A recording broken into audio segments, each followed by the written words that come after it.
Democratic Senator Sherrod Brown penned an op-ed for the New York Times that ran yesterday where Brown stated that Republican senators, his colleagues in the Senate, they talk privately a lot about the fact that Donald Trump is unfit for office. In fact, this is exactly what Brown said. He said, "In private, many of my colleagues agree that the president is reckless and unfit.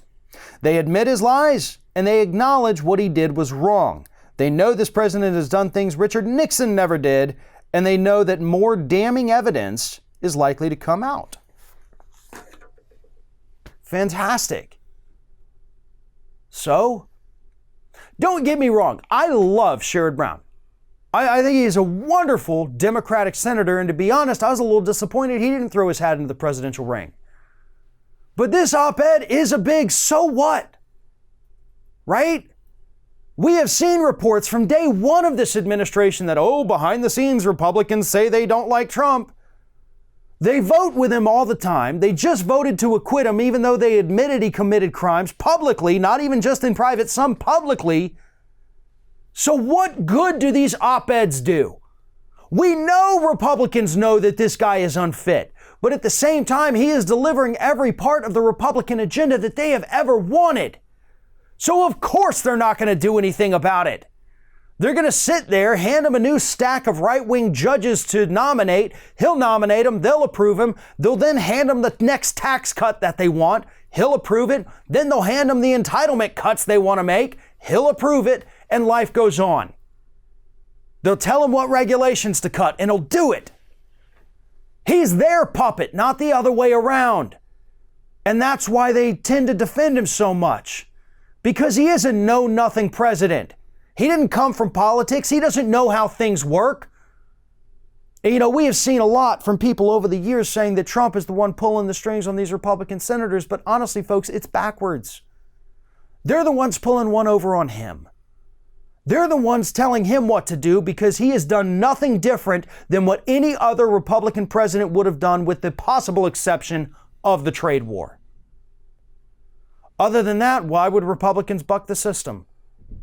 We don't need to hear what they say behind closed doors. I'm sure behind closed doors, some Democrats were talking bad about Obama, and Republicans were talking bad about Bush, and Democrats were talking bad about Clinton, and so on and so forth throughout all of history.